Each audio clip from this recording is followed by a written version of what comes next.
Winter storm sweeps east as Boston reels from record snows. Last week's blizzard in Boston is the snowiest month on record to date, and the third snowiest winter, with 58.5 inches as of February. Niagara Falls freezes over. Tennessee declares a state of emergency as roads deteriorate. Icy storm pummels eastern United States, with more cold predicted to come. And Reuters in Washington says the aftermath of a deadly winter storm paralyzed much of the eastern United States on Tuesday, and forecasters warned of the worst cold in 2 decades from another Arctic front this week. The storm dumped snow and spread ice from New England into the Carolinas after battering the Midwest and Ohio Valley. Temperatures hit minus 30 degrees Fahrenheit in Saranac Lake, New York, according to the National Weather Service. Temperatures in middle Atlantic states and Carolinas could reach lows not seen since the mid-1990s. Across the world, bitter winter snows and torrential rains continue to batter the Middle East, making life difficult for Syrian refugees. Have we ruined God's green earth by warming the atmosphere? Scientists have warned us about the damage caused by excess carbon emissions. Politicians, most notably Al Gore, have taken action and spent billions of dollars promoting sustainable action plans to save the planet. At the UN Climate Summit, President Obama spoke in September of 2014, according to Fox News in New York. The thrust for the summit is to regulate a world safe from the ravages of climate change. Their message, pernicious global warming is upon us, and the government must act. However, the facts tell a different story. The truth is, global warming is not proceeding as planned. The climate appears less sensitive to our emissions of greenhouse gases than expected. The urgency to grant the government the authority to limit energy choice just is not justified. Nevertheless, scaremongers doggedly claim that the world is still on course for a catastrophe of our own making. Some point to record high temperatures in August of 2014 as proof that we are on a collision course with an ill-fated destiny for our Earth. When Al Gore came out with his inconvenient truth, he instantly became the spokesperson for global warming, and he turned soothsaying into profit, garnering a 2007 Nobel Peace Prize. The Nobel Peace Prize was for his so-called efforts to build up and disseminate greater knowledge about man-made climate change and to lay the foundation for the measures that are needed to counteract such change. Al Gore predicted in 2006 that the North Pole's ice cap would become a casualty of the raging inferno of global warming. He told a German TV audience that the entire North Polar ice cap would be gone in 5 years. 9 years later, Mr. Gore's deadline is passed, and neither Santa Claus, Rudolph, and the other reindeer, nor the polar bears are looking for a life raft yet. A December 16, 2013 Washington Times article reported there were 7.3 million square miles of Arctic ice on December 7th of 2008. 2013 figures showed 7.3 million square miles of Arctic ice, according to the National Snow and Ice Data Center. Al Gore and the rest of the global warming bunch have yet to issue a retraction or a sequel titled An Inconvenient Error. In The Inconvenient Truth, Gore, the country's foremost doomsayer, warned that the world's sea levels would rise 20 feet as a result of the polar ice melting.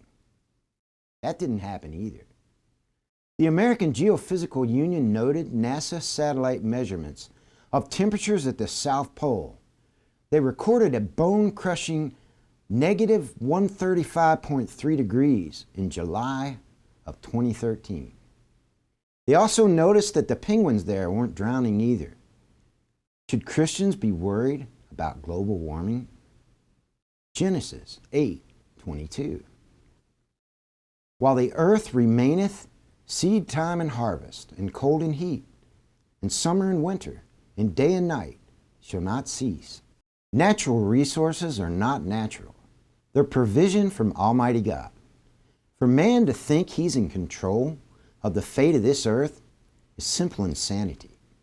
It is idiotic, arrogant pride. God has the world in his hands, and he's still on the throne, and he's in control.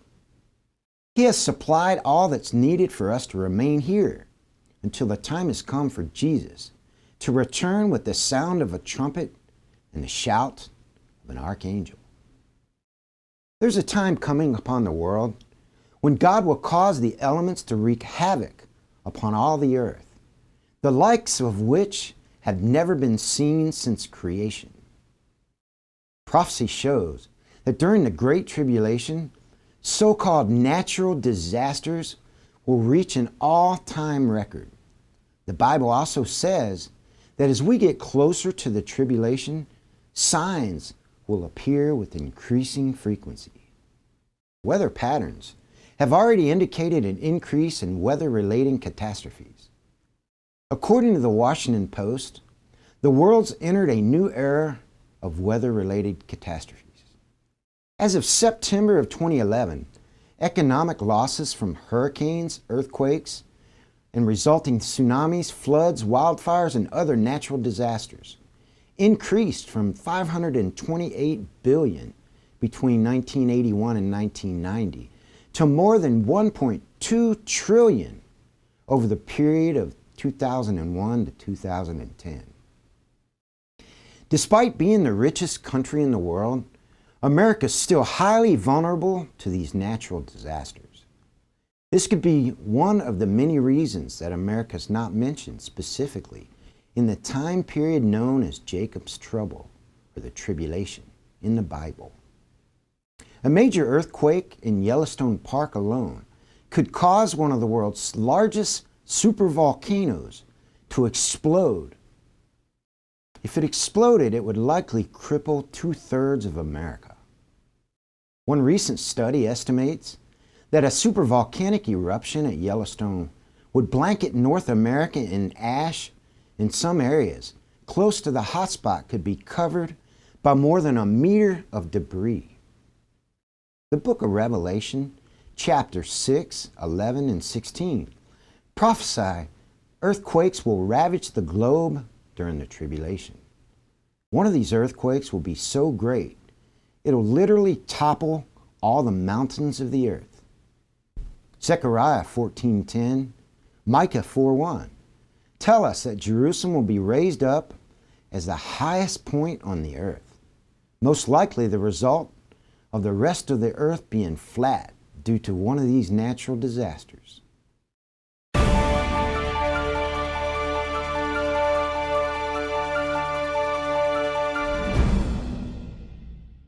Iran speeding to nuclear weapons breakout. According to a February 13, 2015 article, Iran, with its proxies in Lebanon, Syria, Iraq, and Bahrain and Yemen, have surrounded all the oil fields in the region and are currently busy encircling Jordan, Israel, and Palestine. By the time U.S. President Barack Obama leaves office, Iran will not only have nuclear breakout capability, but also the intercontinental ballistic missiles to deliver its nuclear warheads to Europe and North America. With the Obama administration focused solely on the appearance of fighting evil in the world, they're collaborating with Iran against the Islamic State in Iraq and Syria, while the Iranians are building nuclear bombs in their cellars. Meanwhile, Russia and Iran have forged an alliance as they forego 200 years of enmity to rally around a common enemy, the United States. Russian President Vladimir Putin said in a speech recently that America regards Russia because of its military might, China because of its rising economic power, and Iran because of its nuclear program as enemies. Consequently, Putin attempted to persuade China to transform the Shanghai Group, which was set up to fight Islamic terrorism, into a full-fledged military alliance which would include Iran. Both Russia and Iran share a number of grievances against the United States and its allies in Europe and in the Middle East. They include sanctions which have devastated their economies and compounded the effects of the global recession.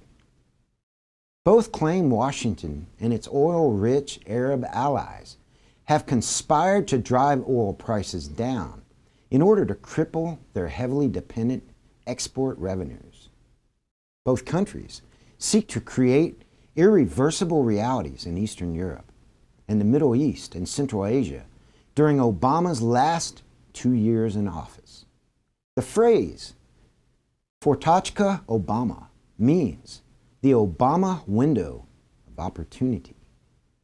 The phrase indicates a belief that America's next president may not be as pliable as the current one. Their goals are simple and straightforward. They want to drag out Tehran's nuclear program talks long enough to reach the so-called breakthrough stage, which could be within 2 years or less. They want to prop up what's left of Bashar and al-Assad's regime in Syria to prevent alternative government structure from emerging there. They'd like to reduce the effects of the sanctions. Russia's already agreed to market $20 billion worth of crude oil on the behalf of Iran. Russia's agreed to help in speeding up Iran's nuclear program. Last month, an agreement to build 2 more reactors in Bushehr was signed in Moscow in an accord to double bilateral trade within the next 5 years. Russia is also expected to deliver S-400 surface-to-air missiles based on contracts signed almost a decade ago. Russia already supplied these same missiles to China.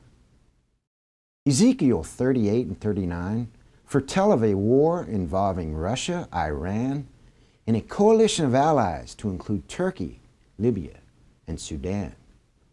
This Russian allied coalition of forces will invade Israel and unleash a series of events that will change the world forever. The timing of this war is debated, but it could only happen after the regathering of the Jewish people in Israel in 1948. Some scholars believe this war to be separate from the Psalm 83 war. But one thing's for sure, we're living in precarious, exciting times, as the Lord's coming is at our doorsteps.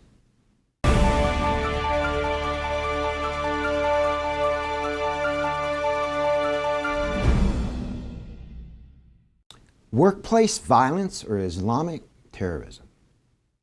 54-year-old Colleen Hufford brutally murdered in an apparent ISIS-style beheading. Suspect Alton Nolan had just been fired from Vaughn Foods. He walked in and attacked her with a knife, severing her head. Nolan then repeatedly stabbed 43-year-old Tracy Johnson before being shot by Mark Vaughn, who's a reserve deputy and the company's chief operating officer. Nolan had an extensive criminal history and was a recent convert to Islam. Nolan's Facebook page is listed under the name Jaquim Yisrael. His Facebook page contains pictures of Osama bin Laden, some Taliban fighters, and various posts condemning a variety of aspects of the American life. Nolan's family said they were surprised to hear of his conversion, and they don't believe he was converted to Islam in prison. A spokesman for an Oklahoma City Islamic group said Nolan had attended services at a mosque where allegedly sermons were delivered condemning such attacks. Saeed Muhammad, who's the director of information for the Islamic Society of Greater Oklahoma City, said, In no way, shape, or form did he represent Islam in this foolish act. He also said the suspect was a little weird. He acted a little odd, but his behavior never raised any red flags since he began worshiping at one of the group's centers in May. According to CBS News, Nolan attended multiple services where sermons were delivered against beheadings like those committed by the Islamic State of Iraq and Syria or ISIS and militants. The Islamic deception runs deep within the roots of Muslim culture. There's a worldwide attempt to persuade the masses that Islam is a religion of peace. For those keeping score in America, there have been several deaths caused by Islamic extremists. Nearly 3,000 were killed by radical Muslims on 9/11. Since that day, Muslims have killed at least 62 people in 40 separate attacks of terrorism in the United States alone. More importantly, there have been many mass murder plots against Americans thwarted by the FBI, law enforcement, and overseas intelligence operations, both before and after 9/11. The Quran specifically calls for destruction of all the descendants of Jacob, the people of the book, which are Christians, and all who will not bow and profess allegiance to Allah. That might seem like the sinister plot of Dr. Evil, who's Austin Powers' nemesis and antagonist of the film series. But the Muslim Brotherhood project spells out that very purpose. On page 7 of this official document from a 91 meeting outlining the Muslim Brotherhood's strategic goals for North America is the following. The process of settlement is a civilization jihadist process. With all the word means, the Ikhwan, the Muslim Brotherhood, must understand that their work in America is a kind of grand jihad in eliminating and destroying the Western civilization from within and sabotaging its miserable house by their hands and the hands of the believers. We must possess a mastery of the art of coalition, the art of absorption, and the principle of cooperation. According to Glenn Beck, radio host and founder of the Blaze TV, the Muslim Brotherhood is the most under-researched and underreported threat the USA has faced since the bloodthirsty tyrants of the 1930s. Not coincidentally, the Muslim Brotherhood were also one of the most vicious of Hitler's allies. In his book, The Brotherhood, America's Next Great Enemy, Eric Stakelbeck exposes the project, which is a secret Muslim Brotherhood document captured by Swiss authorities that outlines their plans to conquer the West from within. He also proves how mosques in your neighborhood might be an affiliate of the Muslim Brotherhood dedicated to quietly radicalizing American Muslims. The book exposes the greatest foreign policy disaster of the Obama administration, support for the Brotherhood as it marches toward reestablishing a global Islamic caliphate, uniting the Muslim world against America and Israel. Stakelbeck also exposes that the Muslim Brotherhood collaborated closely with the Nazis during World War II and is the vanguard of global anti-Semitism today. In 1990-91, I was deployed along with the 401st Military Police Camp in support of Operation Desert Storm. During my deployment, I came to understand and witnessed Arab hatred of America firsthand. Saudi Arabia hated our presence there, and anything that resembled Christian was strictly banned.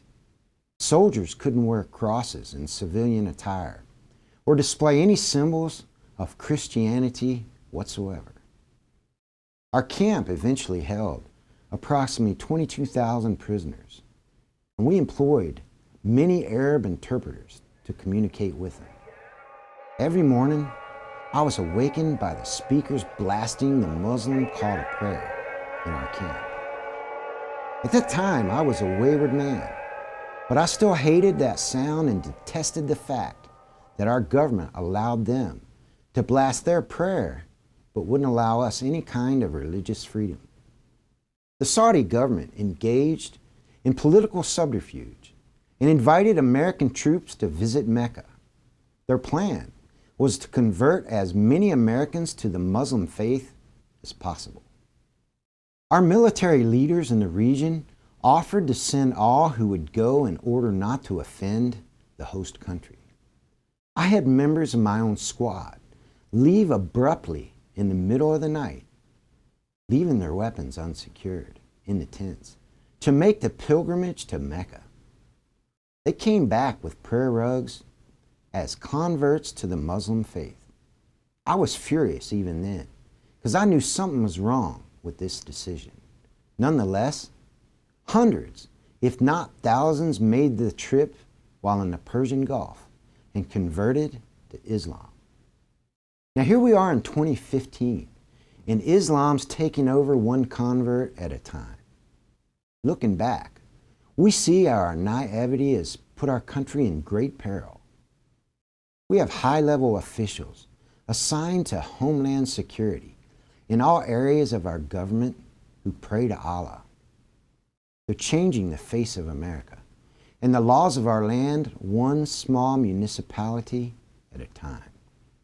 Even our president, Barack Obama, has clearly indicated his love for the Muslims and has undertaken great effort to show the world his solidarity with Islam. Make no mistake about it, Islam is at the very root a master deceiver and a subtle and formidable opponent of truth and righteousness. All religion apart from Christianity is fake, but some believe Islam to be the religion of the Antichrist. The Bible makes no such claim, but the Bible does prophesy a one-world religion that includes all the false religions of the world, to include Islam, united when the Antichrist rises to power. The Antichrist won't have a religion. He will proclaim himself to be God. He will be the religion. But he will assume reign of control of all the religions of the world. A common characteristic of the religion of the Antichrist will be its hatred of God's people, the Jews and Christians. The Catholic Church has a long history of hatred for the Jewish people and will be instrumental in uniting the world in what I call an unholy alliance.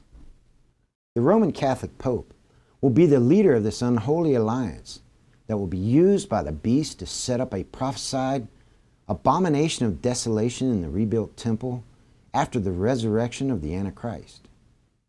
Revelation 17.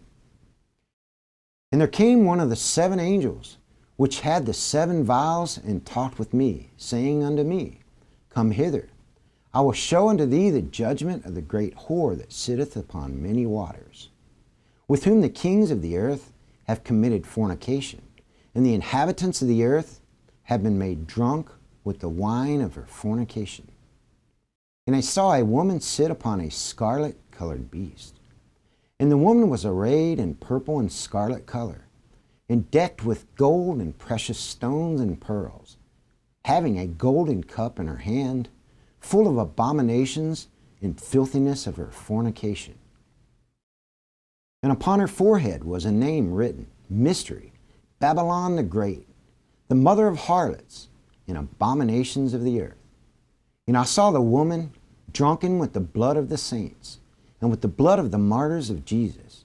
When I saw her, I wondered with great admiration. And here is the mind which hath wisdom. And the seven heads are seven mountains on which the woman sitteth. The city of Rome is historically known as the city on seven hills.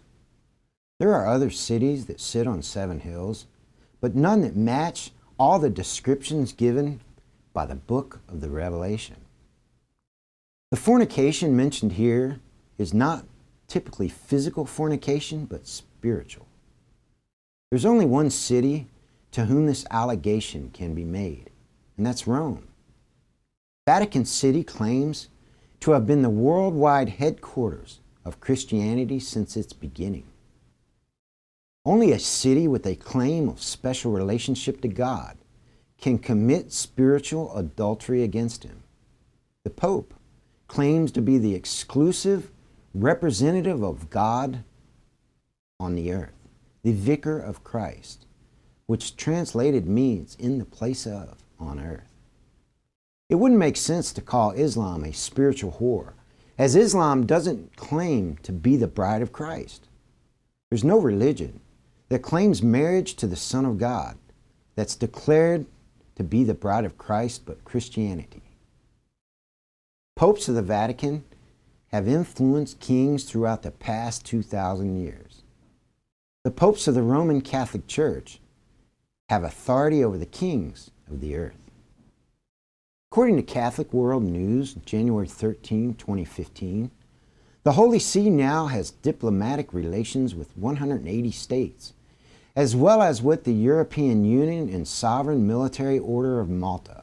According to a note from the Holy See press office, the Holy See also maintains a mission with the state of Palestine. 83 of these states and other entities have an embassy at Rome. The Roman Catholic Church claims to be the Mother Church and has repeatedly stated their goal, which is to reunite all the separated brethren to the Mother Church. Separated brethren means all Christians, whether Protestant, Bible believers, denominations, doesn't matter. They seek to unite all the believers regardless of doctrine and beliefs. The main colors of the bishops and cardinals in the Catholic Church are purple and scarlet. Roman Catholic Church is one of, if not, the most wealthiest institution in the world. Make no mistake about it, the religion of the Antichrist is not Islam. The Roman Catholic Pope will be instrumental in uniting all the religions of the world and then handing over the reins to the beast of Revelation. You don't have to look far to clearly see the thrust of ecumenism being heralded by the Vatican to achieve the prophesied one world religion. There's a book I recommend for further study on this topic. It's titled The Woman Who Rides the Beast. The book was written by the late radio host, author, and great prophecy researcher Dave Hunt. Virtually all attention to these days is focused on the coming Antichrist, but he's only half of the story. Many are amazed to discover in Revelation 17 that there's also another mysterious character in the heart of prophecy, a woman who rides the beast. Dave Hunt. Well, folks, I'm out of time for today. Thank you for joining me. I pray this show has been a blessing to you. And if it has, please let me know. You can contact me on my website at prophecyworldnews.com. Click on the contact, or you can just shoot me an email to charles@prophecyworldnews.com. Till we meet again, may God bless you. Keep looking up, for your redemption draweth nigh.